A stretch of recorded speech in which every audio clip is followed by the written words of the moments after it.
اعوذ باللہ من الشیطان الرجیم بسم اللہ الرحمن الرحیم۔ حضرت حذیفہ رضی اللہ تعالیٰ عنہ سے روایت ہے کہ اللہ کے نبی صلی اللہ علیہ وسلم نے ارشاد فرمایا، آج کی رات ایک فرشتہ اترا اور اس نے یہ خوشخبری دی کہ فاطمہ جنتی عورتوں کی سردار ہیں اور حسن و حسین جنتی نوجوانوں کے سردار ہیں۔ سیدہ زاہدہ طیبہ طاہرہ جان احمد کی راحت پہ لاکھوں سلام۔ حضرت برا بن عازب رضی اللہ تعالیٰ عنہ سے روایت ہے کہ اللہ کے نبی صلی اللہ علیہ وسلم نے حسنین کریمین کو اپنے مبارک کاندھوں پر اٹھایا ہوا تھا اور آپ فرما رہے تھے، اے اللہ میں ان سے محبت کرتا ہوں، پس تو بھی ان سے محبت فرما۔ حضرت ابن عباس سے روایت ہے کہ رسول کریم صلی اللہ علیہ وسلم نے ارشاد فرمایا، میں تمہیں ان کے بارے میں نہ بتاؤں جو اپنے نانا نانی کے لحاظ سے سب لوگوں سے بہتر ہیں؟ کیا میں تمہیں ان کے بارے میں نہ بتاؤں جو اپنے چچا اور پھپھی کے لحاظ سے سب لوگوں سے بہتر ہیں؟ کیا تمہیں میں ان کے بارے میں نہ بتاؤں جو اپنے ماموں اور خالہ کے لحاظ سے سب لوگوں سے بہتر ہیں؟ کیا میں تمہیں ان کے بارے میں نہ بتاؤں جو اپنے ماں باپ کے لحاظ سے سب سے بہتر ہیں؟ وہ حسن و حسین ہیں۔ حضرت جابر بن عبداللہ رضی اللہ تعالیٰ عنہ سے روایت ہے کہ آپ فرماتے ہیں کہ اللہ کے نبی صلی اللہ علیہ وسلم نے ارشاد فرمایا، جسے پسند ہو کہ جنتی جوانوں کے سردار کو دیکھے تو وہ حسین بن علی کو دیکھے۔ کیا بات رضا اس چمنستان کرم کی، زہراں ہے کلی جس میں حسن و حسین پھول۔ چنانچہ حضور اقدس صلی اللہ علیہ وسلم ارشاد فرماتے ہیں، حسن و حسین دونوں دنیا میں میرے دو پھول ہیں۔ حضرت ابو ہریرہ رضی اللہ تعالیٰ عنہ سے روایت ہے، آپ فرماتے ہیں کہ اللہ کے نبی صلی اللہ علیہ وسلم نے ارشاد فرمایا، من احب الحسن والحسین فقد احبنی ومن ابغضہما فقد ابغضنی۔ جس نے حضرات حسن و حسین سے محبت کی اس نے مجھ سے محبت کی، جس نے ان سے دشمنی و بغض رکھا اس نے مجھ سے دشمنی و بغض رکھا۔ آپ صلی اللہ علیہ وسلم ارشاد فرماتے ہیں، جو حضرت ابو سعید خدری رضی اللہ تعالیٰ عنہ سے بھی روایت ہے کہ اللہ کے نبی صلی اللہ علیہ وسلم فرماتے ہیں، الحسن والحسین سیدہ شباب اہل الجنہ۔ حسن و حسین دونوں جنت کے جوانوں کے سردار ہیں۔ حضرت امام حسین رضی اللہ تعالی عنہ بہت خوبصورت تھے۔ آپ کا چہرہ مبارکہ بہت خوبصورت تھا کہ جب آپ اندھیرے میں تشریف لاتے تو آپ کی مبارک پیشانی اور مقدس رخسار سے انوار نکلتے تھے اور قرب و جوار روشن ہو جاتے تھے۔ چہرہ اقدس بہت روشن اور نورانی تھا۔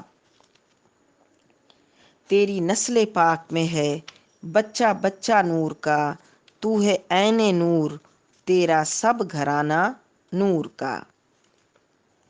سید الشہداء حضرت امام حسین رضی اللہ تعالیٰ عنہ دن رات میں 1000 رکعت سے زیادہ نماز پڑھا کرتے تھے۔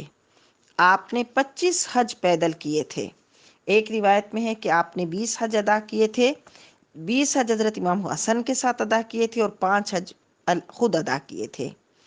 یہ زہد و تقویٰ تھا کہ جب آپ نے دیکھا کہ شریعت اسلامیہ کی خلاف ورزی ہو رہی ہے اور اللہ کے حرام کردہ کو حلال سمجھا جا رہا ہے اور مسلمانوں پر ظلم و ستم کیا جا رہا ہے، تو آپ نے صرف اپنی جان کی نہیں بلکہ اپنے اہل و عیال اور اعزا و اقارب کی بھی قربانی دے کر حق کو بلند فرمایا۔ آپ بہت سخی تھے۔ ایک سائل امام حسین کے در پر آیا، آپ گھر میں موجود تھے۔ سائل نے ایک رقعہ لکھا کہ میں غریب شخص ہوں، میرے پاس کوئی ایسی چیز نہیں جو ایک جو کی بھی قیمت رکھے، مگر میری آبرو عزت ہے جس کو میں نے ایک مدت سے محفوظ رکھا ہوا تھا۔ اب آپ جیسا مجھے خریدار ملا ہے تو میں اس کو بیچنا چاہتا ہوں۔ آپ جیسے سخی کے دولت پر در دولت پہ حاضر ہوا ہوں۔ چنانچہ حضرت امام حسین رضی اللہ تعالیٰ عنہ نے اس کو بٹھایا اور فرمایا کہ انتظار کر کہ ہمارا ہدیہ آ جائے۔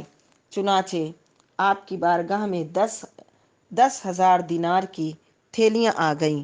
آپ نے وہ سائل کو عطا فرما دیا اور آپ نے فرمایا، اے سائل تو نے بہت جلدی کی کہ ہم نے تجھے تھوڑا دیا۔ اگر تو انتظار کرتا تو ہم تجھے اور دیتے۔ اسی طرح ایک شخص نے آپ کی بارگاہ میں تنگدستی کی شکایت کی تو آپ نے 1000 دینار سونے کے سکوں کی 5 تھیلیاں اس کو پیش کی، اور بھی بہت کچھ اس غریب کے حوالے کر دیا۔ آپ کی کرامات بھی بہت مشہور ہیں کہ سیدنا ابن مطیع کے کنویں میں پانی بہت کم تھا، آپ تشریف لے گئے، ڈول میں پانی منگوا کر کلی کی، پھر ڈول اس کنویں میں ڈال دیا تو پانی پہلے سے زیادہ ہو گیا اور میٹھا اور لذیذ ہو گیا۔ لیکن میدان کربلا میں پانی نہ پیا، نہ اپنے اہل و عیال کو پلایا، تو حقیقت میں امام حسین پانی کو نہیں ترسے تھے، بلکہ خود ان کے ہونٹوں کے لیے ترستا رہا پیاسا پانی۔ پانی تو انتظار کر رہا تھا دریائے فرات کا کہ حسین اشارہ کر دیں تو میں ان کے قدموں میں چلا جاؤں، لیکن وہاں پر امتحان مقصود تھا، امتحان میں کامیابی مقصود تھی۔